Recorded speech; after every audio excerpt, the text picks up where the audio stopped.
படத்துல இருந்து ஒரு சூப்பரான அப்டேட்டோட தான் வந்திருக்கோம். ஸோ அதுதான் இந்த வீடியோவில் நம்ம வந்து பார்க்க போகிறோம். நமக்கு கிடைச்ச சில தகவல்கள் எல்லாமே கொலாப் பண்ணி இந்த வீடியோவில் நம்ம வந்து பார்க்க போகிறோம்.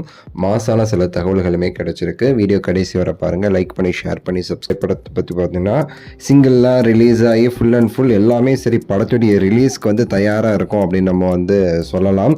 ஸோ எல்லாமே ரிலீஸ் பண்ணிட்டாங்க சன் பிக்சர்ஸ். ஸோ இப்போ படத்துடைய ரிலீஸுக்கு தான் எல்லாருமே ஆவலாக காத்துக்கிட்டு இருக்கோம். இந்த சமயத்தில் இந்த படத்தில் முக்கியமான சில விஷயங்கள் நமக்கு வந்து தெரிய வருதுங்க. ஸோ அது என்னன்னு சொல்லி பார்க்கும்போது நம்ம நாகார்ஜுனா அவர்கள் கொடுத்த ஒரு பேட்டியில் கூட அவர் வந்து சொல்லியிருப்பார், இந்த படத்தில் என்னுடைய கேரக்டருங்கிறது ரொம்ப முக்கியமாக இருக்கும் அப்படின்னு சொல்லி வந்து சொல்லியிருக்கிறாரு. ஸோ அதை பற்றி பேசும்போது அவருடைய முந்தின படம் நம்ம தனுஷ் அவர்களோட பண்ணார் பார்த்தீங்கன்னா குபேரா, அதெல்லாம் சைலண்டாக இருக்கும் என்னோட ரோல். ஆனால் கூலில் என்னோட ரோல் ரொம்ப பயங்கரமாக இருக்கும். அதில் எனக்கு ரொம்ப முக்கியமான ரோல். எல்லாருமே படம் முடிஞ்ச பிறகு என்னோட ரோலை பற்றி எல்லாரும் பேசுவாங்க அப்படின்னு சொல்லிட்டு ஒரு விஷயத்தை வந்து சொல்லியிருப்பாரு. ஸோ அதை வச்சே நம்ம வந்து கிளீனாக புரிஞ்சுக்கலாம் நாகார்ஜுனா அவர்கள் ஒரு பெரிய ஒரு சம்பவம் பண்ணியிருக்கிறாரு அப்படின்னு சொல்லிட்டு. அதே மாதிரி அமீர் கான் அவர்களுமே நம்ம வந்து சொல்லணும். அமீர் கான் அவர்களுக்குமே சரி ஒரு சூப்பரான ஒரு ரோல் வந்து படத்தில் வந்து இருக்கு.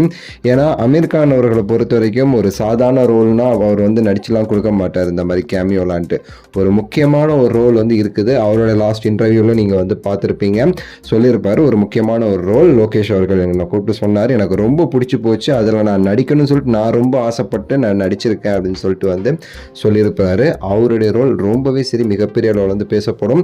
அவருடைய இந்த ஸ்டில்லே நீங்கள் பார்த்துருப்பீங்க, ஒரு மாதிரி வந்து சுருட்டு வச்சுக்கிட்டு வெறித்தனமாக இருக்கும் பார்க்கும்போதேட்டு. அந்தளவுக்கு ஒரு சூப்பரான ஒரு ரோல் வந்து நம்ம அமீர் கான் அவர்களுமே இந்த படத்தில் வந்து பண்ணுறாரு, சரிங்களா? ஸோ அதனால் படத்துடைய எக்ஸ்பெக்டேஷனுங்கிறது வெறித்தனமாக இருக்குது. ஸ்ருதிஹாசன் அவர்களுக்கு இந்த படத்தில் வந்து ஒரு சஸ்பென்ஸான ஒரு ரோல் ஒன்று இருக்குதுங்கிறது நமக்கு இப்போ கிடைச்ச ஒரு தகவல். ஸோ அப்படியே வந்து அவங்களோட பிளாட்டே வந்து மாறுற மாதிரி இருக்கும்.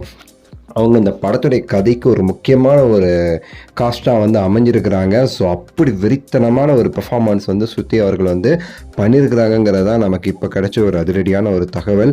ஸோ ரொம்ப ஆவலாக வெயிட் பண்ணிகிட்ருக்கேன். நம்ம வந்து இப்போ வரைக்கும் அந்த படத்தில் வந்து வித்தியாசமாக காமிச்சாங்க பார்த்தீங்கன்னா, அதை விட ஒரு சூப்பரான ஒன்று வந்து ஸ்ருதிஹாசன் அவர்கள் வந்து இந்த படத்தில் வந்து பண்ணியிருக்கிறாங்க. ஸோ அது என்னங்கிறத நானும் ரொம்ப ஆவலாக எதிர்பார்த்துட்ருக்கேன். அவங்கள மாதிரி பார்க்கலாம் என்னங்கிறது. உங்களோட கருத்து இந்த வீடியோ குறித்து சொல்லுங்கள். லைக் பண்ணுங்கள், ஷேர் பண்ணுங்கள், சப்ஸ்கிரைப் பண்ணுங்கள். அடுத்த வீடியோவில் சந்திக்கின்றேன். நன்றி, வணக்கம், மகிழ்ச்சி.